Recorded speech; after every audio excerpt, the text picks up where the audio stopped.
हरिओम नमः संस्कृताय। दोस्तों, तो जैसे कि आप लोग अभी अव्ययी भाव समास पढ़ रहे थे और अव्ययी भाव समास का पाठ चल रहा था, तो हम लोग अव्ययी भाव में पढ़े थे कि यदि पूर्व में है तो वहाँ पे अव्ययी भाव समास हो जाता है। वही है ना, वहाँ पे कि पूर्व पदार्थ प्रधान होता है, कि अव्यय यदि पूर्व में है तो वहाँ पे अव्ययी भाव समास हो जाता है। ठीक है, तो ऐसा हम अव्ययी भाव का कुछ उदाहरण देखे थे, जैसे सुमद्रम मक्षिका नाम अभाव निर्मक्षिकम, ऐसे करके बहुत सारे उदाहरण देखे थे, अधिहरि इत्यादि बहुत सारे उदाहरण देखे थे कि अव्ययी भाव समास जो होता है वो कहाँ पे होता है और किस स्थान पे होता है। जो उत्तर पद अनव्यय होता है ना, उस अन्वय के साथ जब अव्यय मिल जाता है तो अन्वय भी अव्यय बन जाता है।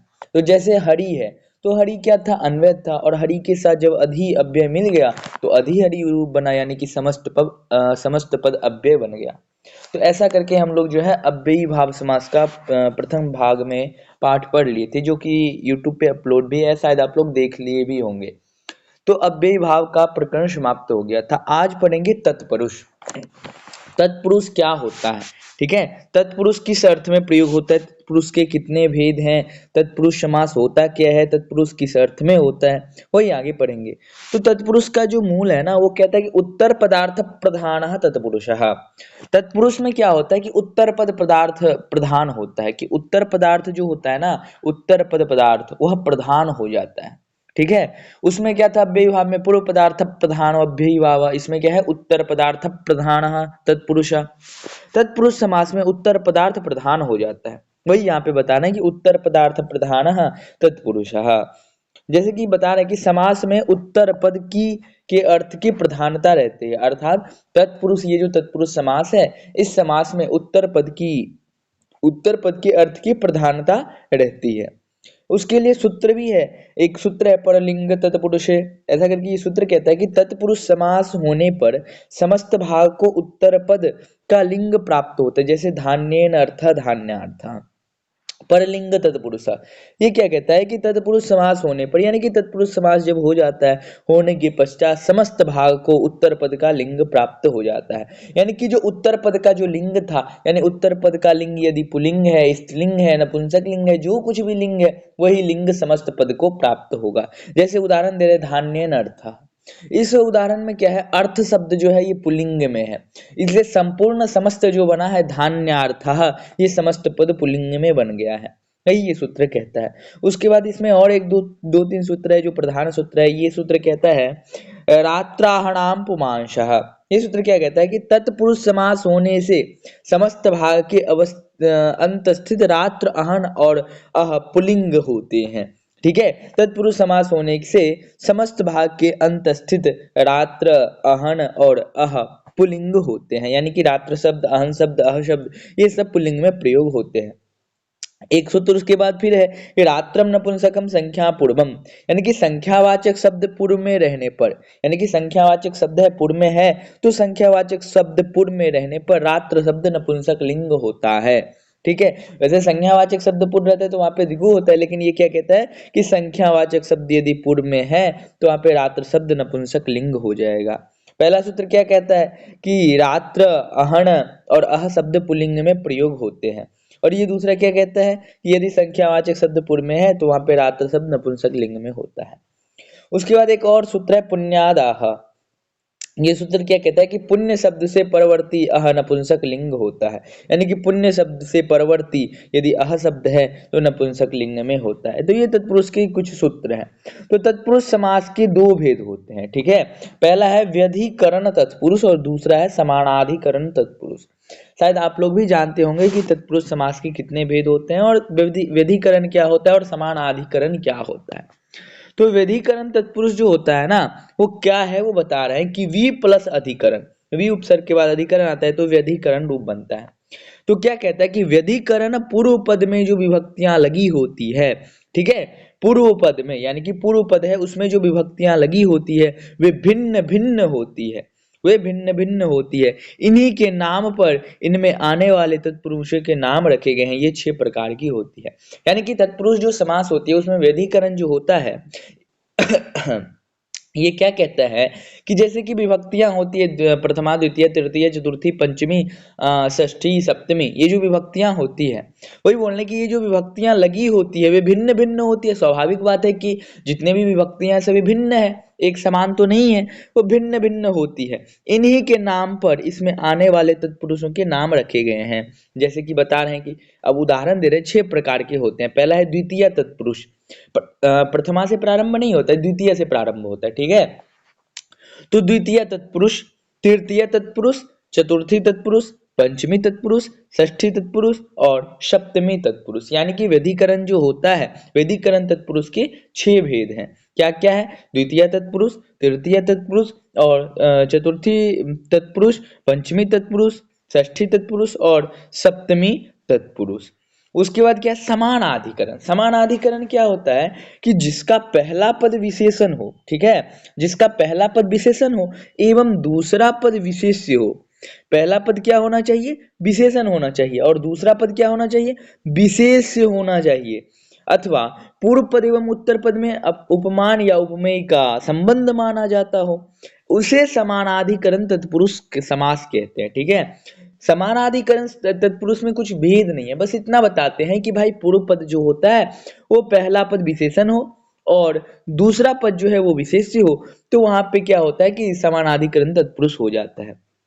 वही बताया था कि समानाधिकरण का उत्तर पद प्रधान होता है एवं विग्रह करते समय दोनों पदों के बीच के समान में जो रूपी में से किसी एक शब्द का प्रयोग होता है, ठीक है। जैसे कि समानाधिकरण का बहुत सारे उदाहरण है, जैसे कि है महादेव, ठीक है, महादेव, इसमें क्या है? महान देव, महान देव। अब यहाँ पे देखिए विशेषण क्या है और विशेष्य क्या है। विशेष्य यहाँ पे देव है और विशेषण क्या है? महान। यहाँ पे विशेषण है क्योंकि महता बताते हैं देव का, तो विशेष्य विशेषण भाव हो रहा है, तो जहाँ पे विशेष्य और विशेषण भाव होगा वहां पे समानाधिकरण तत्पुरुष हो जाएगा, ठीक है। तो यहाँ पे समानाधिकरण तत्पुरुष हो जाता है। जैसे है लोह पुरुषः, लोह पुरुषः, ठीक है। यहाँ पे लोहा पुरुषा, पुरुषा की दृशा, पुरुष जो है, पुरुष कैसा है? लोहे का पुरुष है भाई, हट्टा कट्टा जवान है, ये लोहे का पुरुष होता है, ठीक है। तो लोहा पुरुषा, पुरुष कैसा है? लोहे की तरह है, लोहे की तरह है। तो यहाँ पे पुरुष क्या हो गया? विशेष्य हो गया, और उस विशेष्य का विशेषता कौन बताता है? लोहा बताता है, तो ये विशेषण हो गया। तो विशेष विशेषण भाव है, तो यहाँ पे समानाधिकरण तत्पुरुष हो जाता है,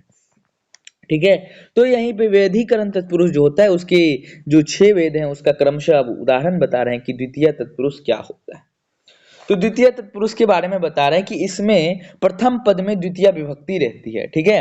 द्वितीय तत्पुरुष समास जो होता है उसका जो प्रथम पद होता है, यानी कि पहले वाला जो पद होता है उसमें द्वितीय विभक्ति रहती है, जो समास होने के बाद लुप्त हो जाती है, ठीक है। यानी कि समास आप कर दी, यदि द्वितीय समास नहीं हुआ है और यदि आप समास कर रहे हैं वहां पे, तो जो जो द्वितीय विभक्ति का प्रयोग हुआ है उसका लोप हो जाता है। जैसे उदाहरण दे रहे हैं कि द्वितीय तत्पुरुष समास के उदाहरण हैं, उनके हिंदी अर्थ भी यहाँ पे दिए गए हैं। जैसे कि उदाहरण दिए गए हैं, कृष्णाश्रितः, कृष्णम श्रितः इति कृष्णाश्रितः, यानी कि कृष्ण को प्राप्त कर लिया है, ठीक है। कोई व्यक्ति कृष्ण को प्राप्त कर लिया है, तो कृष्ण को प्राप्त कर रहा है, यहाँ पे कृष्ण में द्वितीय हुई है, तो कृष्णम श्रितः। अब देखिए जब इसको समास कर दिए तो क्या हो गया? कृष्ण श्रितः, ऐसा प्रयोग हो गया, द्वितीय विभक्ति का लोप हो गया है, ठीक है। जैसे फिर उदाहरण दे रहे हैं कि दुखम अतीतः, यानी कि दुख अतीत है, दुख को पार कर गया है, ठीक है। तो दुखम अतीतः यहाँ पे भी द्वितीय का प्रयोग है, लेकिन जैसे ही समास किए तो क्या बन गया?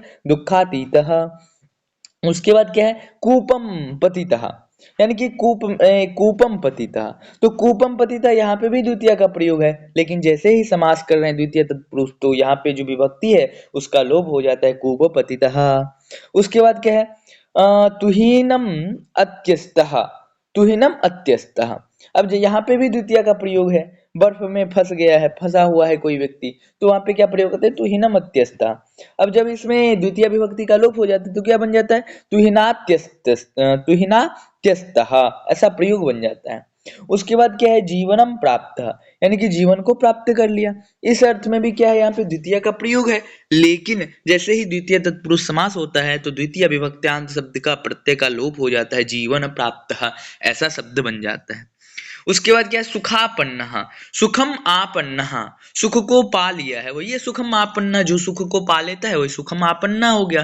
तो इस अर्थ में भी सुखम में जो द्वितीय विभक्ति हुआ है उसका लोप हो जाता है जब समास होता है, तो सुखापन्नः। उसके बाद क्या है, गर्तम पतितः, गर्तम मतलब होता है गड्ढा, यानी कि गड्ढा सब होता है ना, उस गड्ढे में कोई गिर जाता है तो गर्तम पतितः। तो गर्तम पतितः इस अर्थ में भी क्या हो गया, यहाँ पे विभक्ति का लोप हो गया द्वितीय का, और यहाँ पे गर्त पतितः ऐसा रूप बन जाता है। वैसे ही अंस्तगतः, अंस्तगतः भी वैसे बनता है, अस्तम गतः इति अंस्तगतः, अस्तम गतः। धनापन्नः, धनम आपन्नमः इति धनापन्नः। ग्रामयमी, ग्रामम यमी इति ग्रामयमी। वैसे है कष्टम श्रितः, यानी कि कष्ट ही कष्ट है, उसके कष्ट को पा लिया है तो कष्टम श्रितः। वह खट्वाम आरूढ़ः, खट्वाम आरूढ़ः इति खट्वारूढ़ः। मांसम गम्यः इति मांसगम्यः।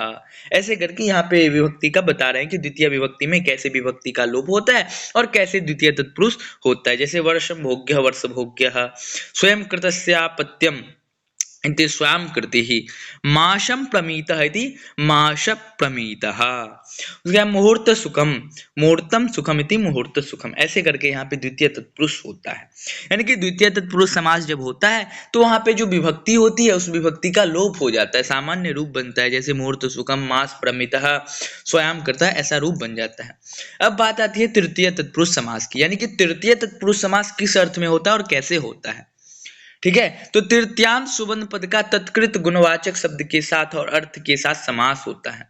ठीक है, तृतीयांत सुबंध यानी कि तृतीयांत जो पद है, तृतीयांत जो सुबंध पद है उसका तत्कृत गुणवाचक शब्द के साथ और अर्थ के साथ समास होता है। इसके लिए सूत्र क्या है, कर्तृकरणे कर्ता बहुलम।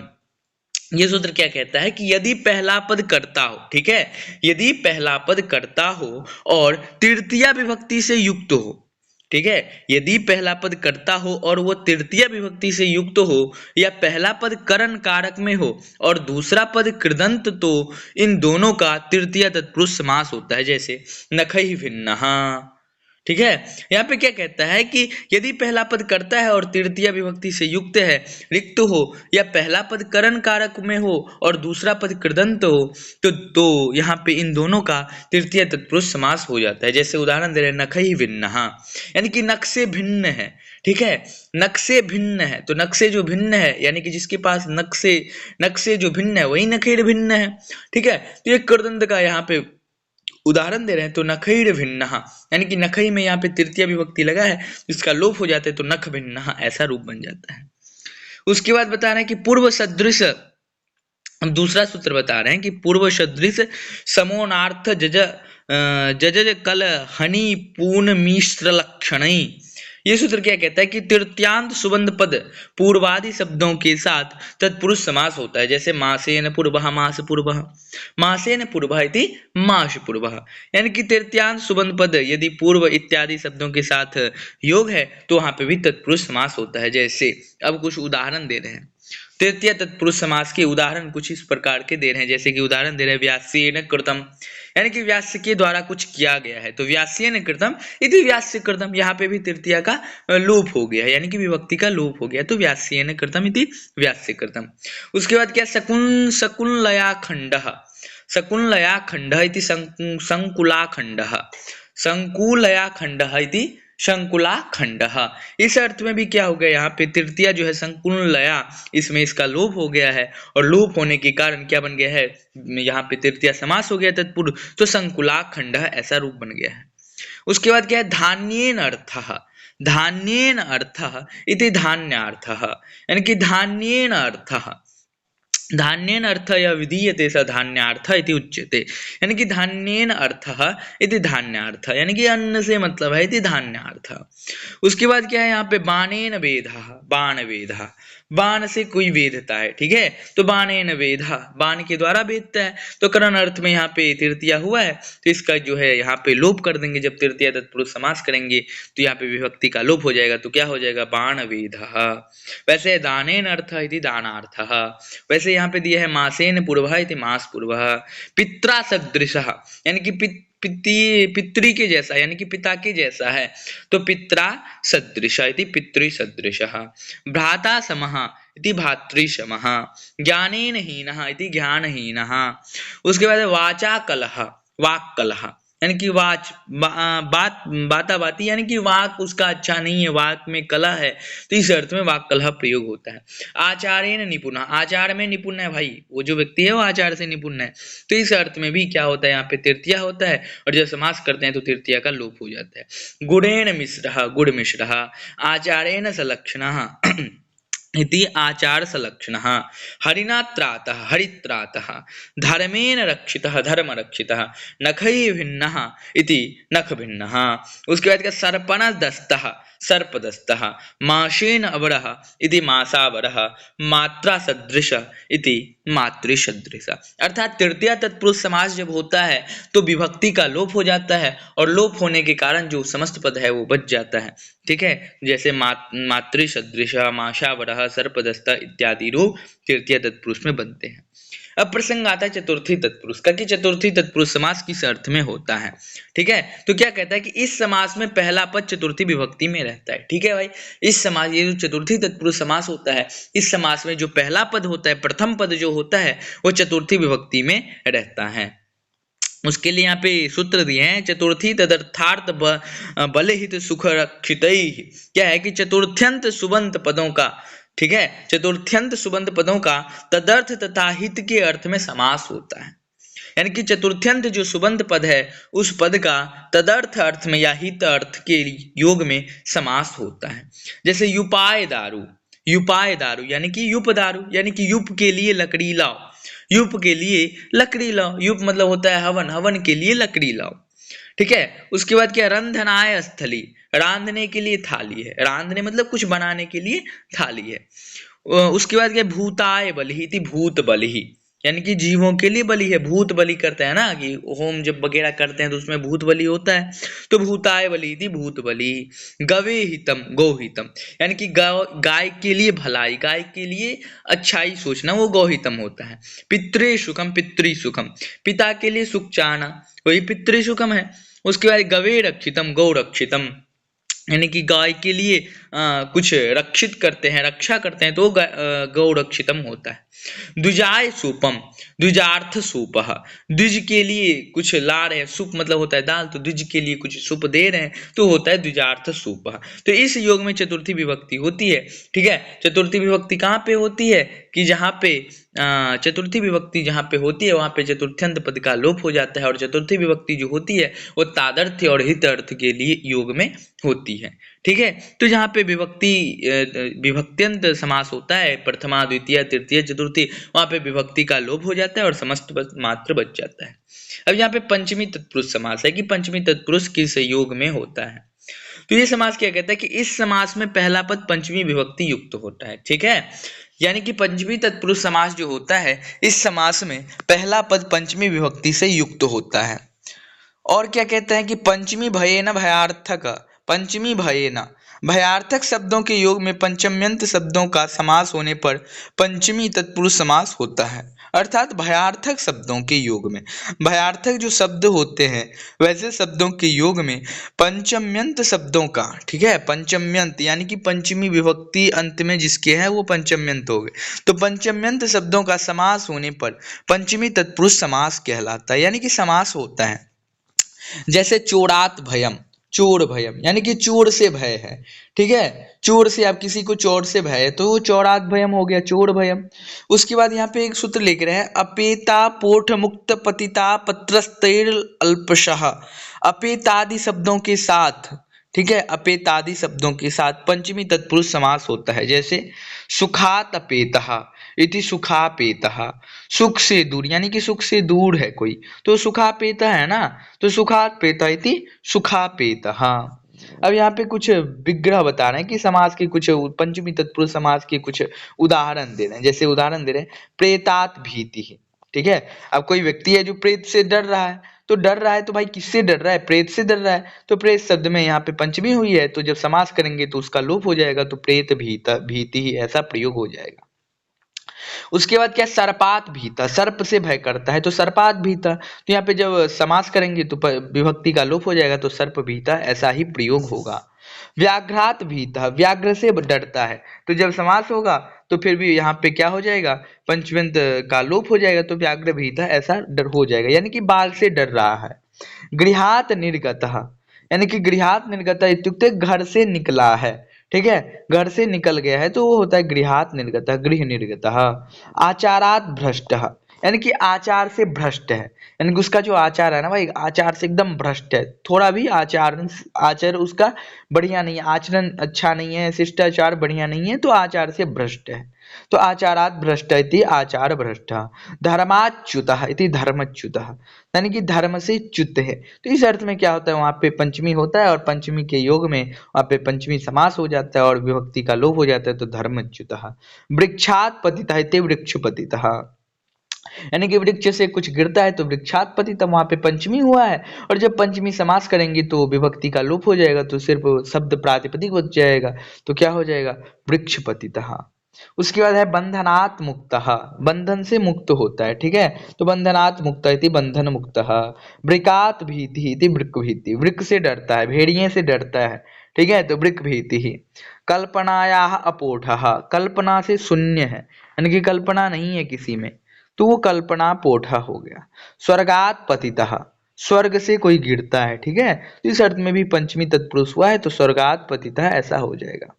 उसके बाद क्या है, तरंगात अपत्रस्तः, तरंग से घबरा जाता है, यानी कि समुद्र में जब तरंग आता है ना तो घबरा जाता है उससे, तो तरंगात अपत्रस्ता, यहाँ पे तरंगात अपत्रस्ता है, लेकिन जब समास हो जाएगा तो इस विभक्ति का लोप हो जाएगा, तो तरंगापत्रस्त ऐसा प्रयोग हो जाएगा। अब यहाँ पे षष्ठी तत्पुरुष समास है कि षष्ठी तत्पुरुष, ये पंचमी पता चल गया आप लोगों को कि पंचमी किस अर्थ में होता है और कहाँ पे होता है, तो इस योग में आपको पंचमी समास कर देना है, पंचमी तत्पुरुष समास।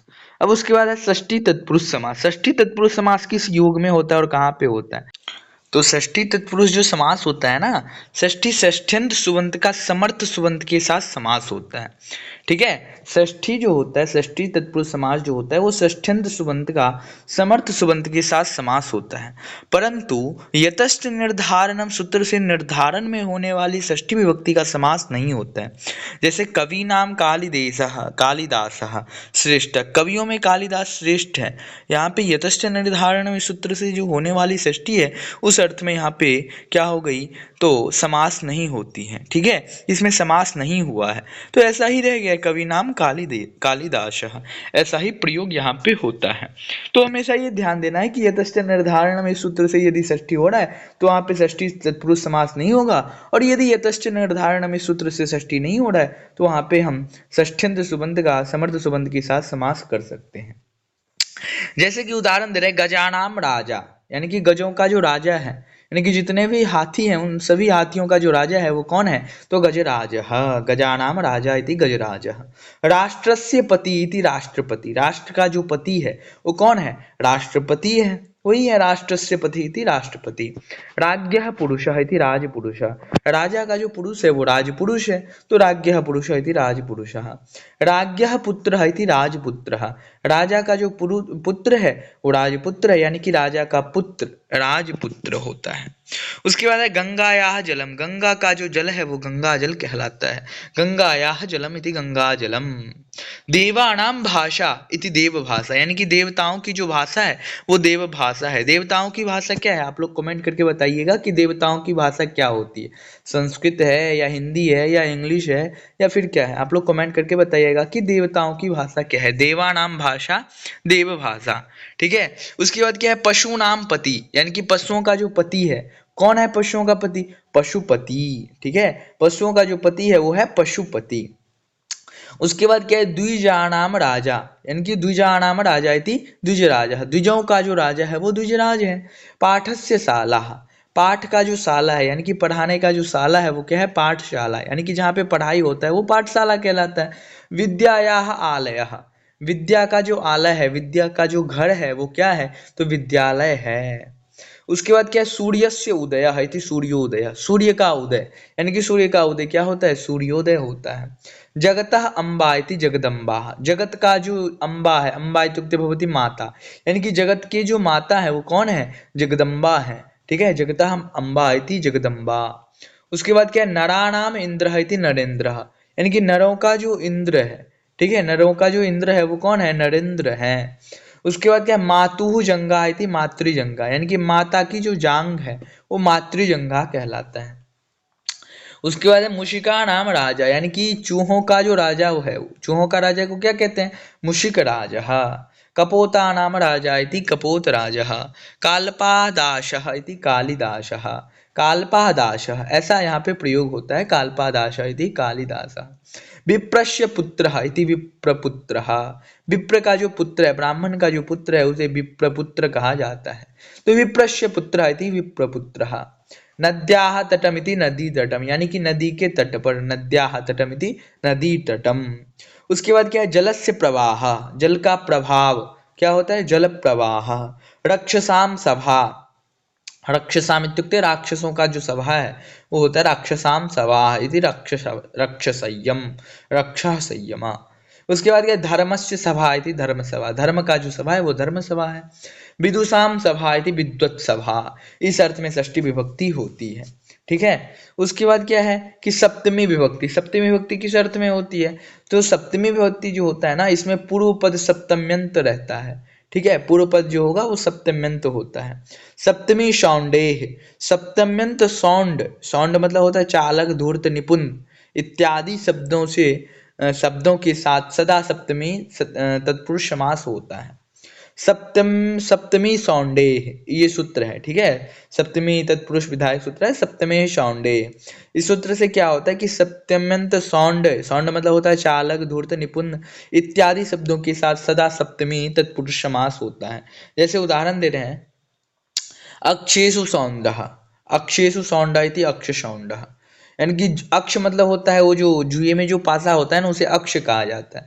तो वो अक्ष खेलने में जो निपुण है, निपुण मतलब प्रवीण है, यानी कि उसमें एकदम पारंगत है, तो वो कौन है, तो अक्षशौंड है। जैसे कि दुर्योधन का जो वो था, क्या था, शकुनी, वो अक्षशौंड था, है ना, वो पाशा खेलने में बहुत तेज था, तो उसे अक्षशौंड बोल सकते हैं।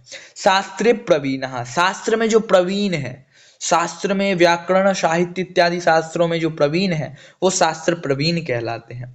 सभायाम पंडितः, सभा में जो पंडित है, पंडित मतलब होता है ज्ञानी, सभा में जो ज्ञानी है वो सभा पंडित कहलाते हैं। प्रेमिना धूर्तः, प्रेम में जो धूर्त है, यानी कि प्रेम करते हैं ना, आजकल के लोग प्रेम करते हैं, तो प्रेम में तो ऐसा थोड़ी होता है कि सभी सच्चे प्रेम ही करते हैं, उसमें कोई कुछ लोग ऐसे भी होते हैं जो धूर्त होते हैं। तो प्रेमिना धूर्तः, यानी कि प्रेम में जो धूर्त होते हैं वो क्या है, प्रेम धूर्तः। उसके बाद है कर्मणि कुशलः, कर्म में जो कुशल है। ठीक है, कर्म में जो कुशल है वो क्या कहलाते हैं, कर्म कुशल, यानी कि आप कर्म करते हैं, उस कर्म में आप कुशल हैं, निपुण हैं, तो आप कर्म कुशल कहलाते हैं। जैसे कि दाने वीर, दान में जो वीर है वो क्या है, दानवीर। दानवीर कौन था, आप लोग कमेंट करके बताइएगा कि दानवीर कौन है महाभारत में, महाभारत में दानवीर कौन था। ठीक है, दान में जो वीर है वो क्या है, दानवीर, यानी कि दान में जो वीर है वो दानवीर है। उसके बाद क्या है, व्याकरणे पटुः, व्याकरणे पटुः, व्याकरण में जो निपुण है, जो व्याकरण में एकदम रखता है, पकड़ रखता है, वो व्याकरण पटु है। कलायाम कुशलः, कलाओं में जो कुशल है, वो कलाओं में जो कुशल होते हैं उसे क्या कहते हैं, कला कुशलः। व्यवहारे चपलः, व्यवहार में चपल है, प्रवीण है, तो व्यवहार चपलः ऐसा प्रयोग होता है। काव्ये काव्य प्रवीण, काव्य में जो प्रवीण है, तो काव्य में जो प्रवीण होता है वो क्या कहलाता है, काव्य प्रवीण। उसके बाद क्या है, रणे पंडित, रण में जो पंडित है, रण मतलब होता है युद्ध क्षेत्र इत्यादि क्षेत्र होता है, उसे रण कहा जाता है, तो उसमें जो पंडित है, ज्ञानी है, वो रण पंडित कहलाते हैं। जैसे कि युद्ध हुआ था कुरुक्षेत्र का, तो उसमें कौन था सबसे ज्ञानी, सबसे ज्ञानी मेरे ख्याल से कृष्ण जी थे, तो कृष्ण जी वहां के रण पंडित हो गए, यानी कि उस रण के बारे में जानते हैं कि कैसा युद्ध कहाँ पे होगा, तो किसका वध कहाँ पे करना चाहिए, तो रण पंडित होता है। कि रण में जो पंडित है, रण के जो ज्ञानी है, वो रण पंडित कहलाते हैं। ठीक है, तो इस अर्थ में सप्तमी तत्पुरुष समास होता है। तो सप्तमी तत्पुरुष समास किस अर्थ में होता है, प्रवीण अर्थ में, चपल अर्थ में, कुशल अर्थ में, ऐसे अर्थ में क्या होता है, सौंड शब्द के साथ सप्तमी सौंडे, इस सूत्र से सप्तमी तत्पुरुष समास हो जाता है। और समास होने के बाद क्या होता है, सप्तम्यंत पद की जो सप्तमी विभक्ति है उस विभक्ति का लोप हो जाता है, जैसे काव्य प्रवीण, काव्य प्रवीण, ऐसा प्रयोग हो जाता है। ठीक है। तो सप्तम्यंत सप्तमी सौंदर्य सूत्र से होता है। उसके बाद क्या है, सप्तम्यंत सुबंत का सिद्ध आदि शब्दों के साथ समास होता है। सप्तम्यंत जो सुबंत पद होते हैं ना, उसका सिद्ध इत्यादि शब्दों के साथ भी समास होता है। जैसे उदाहरण दे रहे हैं, मंत्रे सिद्धा, आप कोई मंत्र में सिद्धि पा लिया है तो क्या बोलेंगे आप, उसकी मंत्र सिद्धि है आपकी, तो मंत्रे सिद्धा इति मंत्र सिद्धा। कोई मंत्र में सिद्ध है तो मंत्रे सिद्धा। आतपे शुष्क, आतप शुष्क, धूप में सूखा हुआ है, यानी कि आतप मतलब है धूप, धूप में जो शुष्क, शुष्क मतलब सूख गया है, तो होता है आतप शुष्क। चक्रे बंध, चक्र में जो बंध गया है, चक्र में जो बंध गया है वो चक्र बंध है। घृते पक्व, घृत से जो पकाता है, यानी कि घृत से जो वस्तु पकता है, घृत से जो निर्मित होता है वो घृत पक्व कहलाता है। तो इस अर्थ में सप्तमी तत्पुरुष समास होता है। तो आप लोग मेरे ख्याल से जान गए होंगे कि तत्पुरुष समास क्या होता है और तत्पुरुष समास किस अर्थ में होता है। तत्पुरुष के मुख्यतः दो भेद होते हैं, व्यधिकरण तत्पुरुष और समानाधिकरण तत्पुरुष। व्यधिकरण तत्पुरुष मुख्यतः के 6 भेद होते हैं, द्वितीय तृतीय चतुर्थी पंचमी षष्ठी सप्तमी। तो इस अर्थ में व्यधिकरण तत्पुरुष होता है और समानादि तत्पुरुष भी उसी कुछ उससे भिन्न अर्थ में होता है। ठीक है, तो आप लोग को ज्ञात हो गया कि तत्पुरुष समास किस अर्थ में होता है। इससे पूर्व में हम बता दिए कि अव्ययी भाव समास किस अर्थ में होता है। यदि पूर्व में अव्यय होता है तो वहां पे अव्ययी भाव समास होता है। और तत्पुरुष समास किस अर्थ में होता है, व्यधिकरण तत्पुरुष क्या होता है, समानाधिकरण तत्पुरुष क्या होता है, इस अर्थ में यहाँ पे तत्पुरुष समास होता है। तो आशा करता हूँ कि आप लोगों को ये वीडियो बहुत अच्छी लगी होगी। तो आशा है कि आप लोग लाइक करें, शेयर करें, और यदि अधिक से अधिक यहाँ इस वीडियो को शेयर करें कि ताकि और जितने भी लोग हैं जो भी पढ़ना चाहते हैं समाज, सभी के पास ये वीडियो जाए। तो आप लोग सब्सक्राइब करिए, लाइक करिए, चैनल को, न्यू चैनल है तो आप लोग सब्सक्राइब करिए, लाइक करिए और शेयर करिए। ठीक है, नमः संस्कृताय, धन्यवाद।